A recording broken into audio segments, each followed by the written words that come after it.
सभी को नमस्कार। एक बार फिर से स्वागत है आपके अपने YouTube channel come with nature में।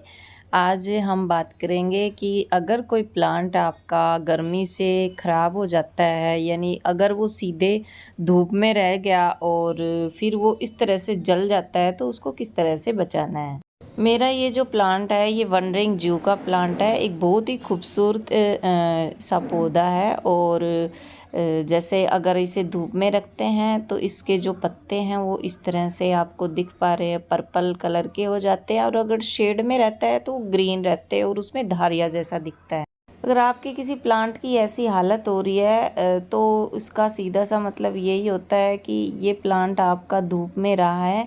अब मेरा जो ये प्लांट जहाँ रखा है, ये बाहर की जो बालकनी की दीवार है उस पे रखा है, और इसमें सुबह उठते ही धूप आती है, यानी सूरज उगते ही धूप आ जाती है और 3 से 4 बजे तक की धूप रहती है, यानी पूरे दिन की धूप में रहता है ये, और उस वजह से ये सारा प्लांट है ये जल गया है। इसकी जो टहनियाँ हैं वो तो सही है, लेकिन मतलब कुछ एक 10-20% जली है, लेकिन जो पत्ते हैं वो हमारे बिल्कुल ख़राब हो गए हैं। तो हमें इस प्लांट को किस तरह से सेव करना है, और तो सबसे पहले तो हम भी जिस भी चीज़ से इसे कट करेंगे उसको सैनिटाइज ज़रूर कर लें, ताकि कोई और प्लांट हमने पहले इसे कट किया हो तो कोई किसी तरह का इस पे बैक्टीरिया ना हो, तो हमारे प्लांट पे जैसे डाईबैक की सिचुएशन में ना जाए पौधा, क्योंकि कई बार जैसे जहाँ से कट करते हैं वहाँ से फंगस वगैरह लग जाता है और फिर पौधा धीरे धीरे मर जाता है।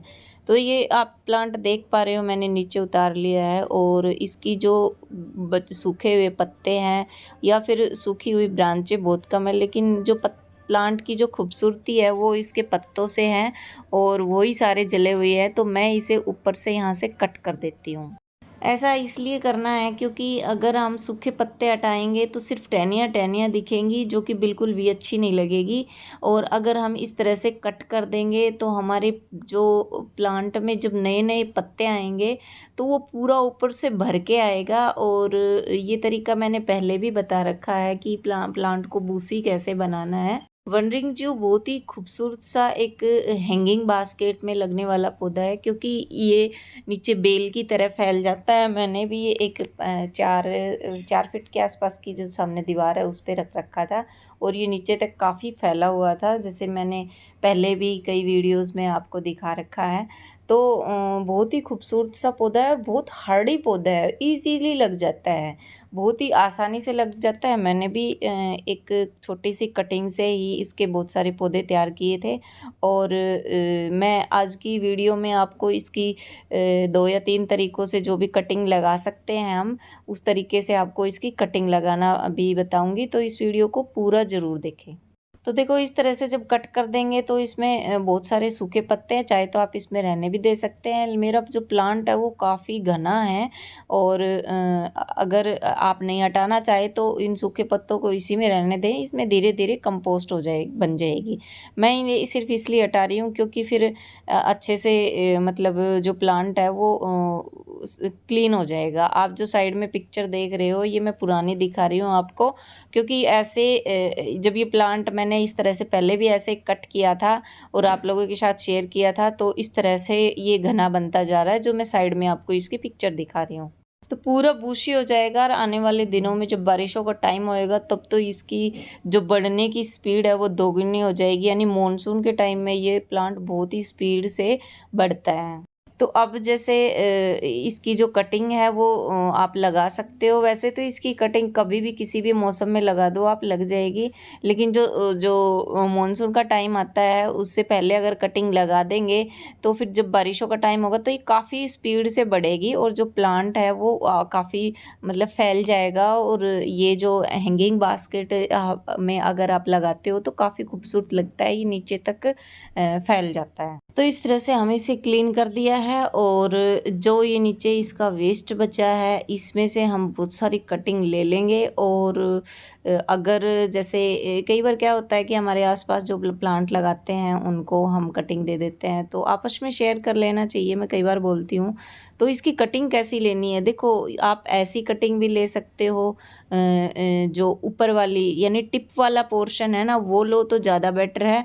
बाकी इस प्लांट की अगर कोई भी कटिंग आप लगा दोगे, चाहे टिप वाली हो या फिर वैसे कटिंग हो, या बीच का जो पोर्शन होता है चाहे वो हो, ये वाला पोर्शन भी है, ये भी लग जाएगा। क्योंकि जहाँ से इसका एक पत्ता निकलता है वहीं से इसकी एक जैसे ये रूट्स आपको दिखाई दे रही हैं, यानी हर ब्रांच के साथ जो एक लीव्स निकलेगी वहीं से एक पत्ता निकलता है।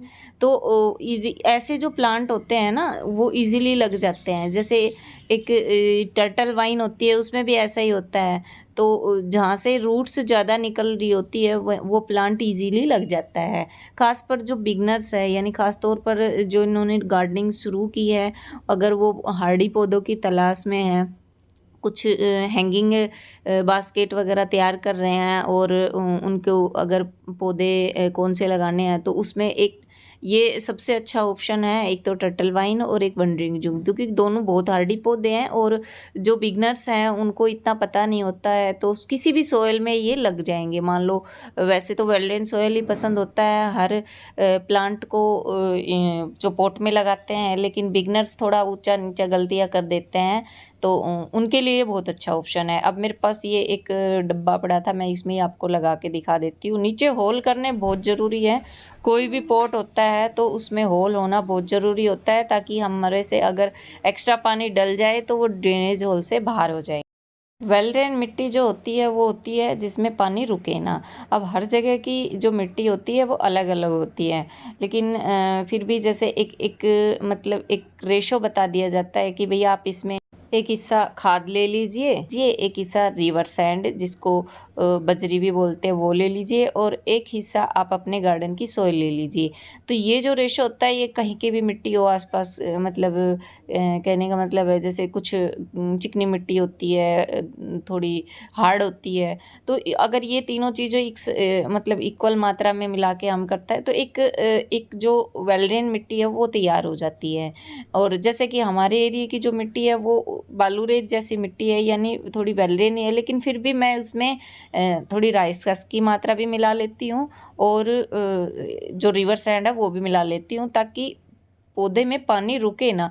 क्योंकि कोई भी पौधा होता है ना, पानी की कमी से शायद ना मरे, लेकिन अगर हम ज़्यादा पानी डालते हैं तो वो बहुत जल्दी मरता है। तो इन चीज़ों को आपने ध्यान रखना है। बस वेलड्रेन तो अच्छा है, लेकिन अगर ज़्यादा गुथी हुई मिट्टी होती है तो उसमें पौधे की जो रूट्स होती है वो अच्छे से फैल नहीं पाती, वो कि कोई भी पौधा हो चाहे। तो ये हार्डी सा पौधा है, इसे आप किसी भी मिट्टी में अगर सीधे गार्डन सॉइल में भी लगा दोगे ना तो भी लग जाएगी। और इसमें जैसे मैंने ये प्लांट की जो कटिंग है ये लगा के ऊपर से थोड़ी सी सॉइल और डाल दी है, ताकि ये ऊपर ही थोड़ा सा एकदम से कई बार हाथ से ऊपर ना आ जाए। ज़्यादा आपने इसमें मिट्टी में दबाने की ज़रूरत नहीं है, बस हल्की सी 1-1.5 इंच आप दबा दीजिए मिट्टी में और पानी देकर इसे शेड में रख दीजिए। अब ये जो पत्तियां हैं ये भी इसमें ही कई बार हम प्लांट लगाते हैं, कटिंग वगैरह लगाते हैं ना, तो जो पहले वाली पत्तियां होती हैं जो लगी होती है वो धीरे धीरे सूख जाती है, नई पत्ती आती है वो नहीं सूखती। तो ये प्लांट जो है इसमें ऐसा नहीं होता, इसमें जैसी जो भी पत्तियां हैं वो एज इट इज़ ही रहेगी और इसमें बहुत जल्दी रूट्स आ जाएगी।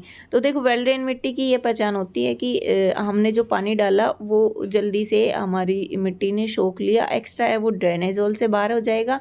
अगर आपकी जो मिट्टी है वो ड्रेनेज मतलब उसका मिट्टी वेल ड्रेन नहीं है तो पानी खड़ा रहेगा, वो बहुत धीरे धीरे या तो नीचे जाएगा या फिर मतलब पानी खड़ा हो जाएगा। उसका मतलब यही होता है कि आपकी मिट्टी वेल ड्रेन नहीं है। तो वेल ड्रेन मिट्टी की यही पहचान है कि वो जैसे पानी डालेंगे तो मिट्टी उसको जल्दी से सोख कर लेगी।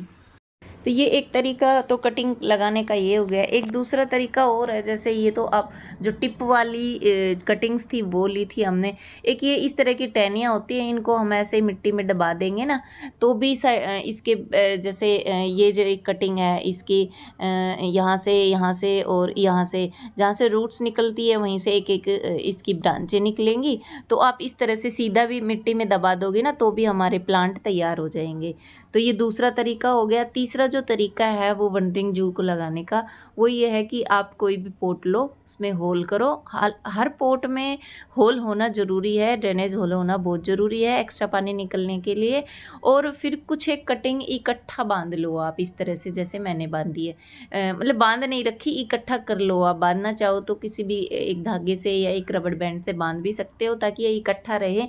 और इस तरह से करने के बाद आप जो हो सके तो इनको ना इक्वली ले ले, ताकि सारी जो कटिंग है वो पूरी तरह से मिट्टी में अच्छे से दब जाए। और ऐसा करने पे जैसे आप ज़्यादा मेरे पोट में थोड़ी मिट्टी ज़्यादा हो रही है, इसके अंदर जाने, तो हम मिट्टी निकाल के ऊपर से डाल देंगे।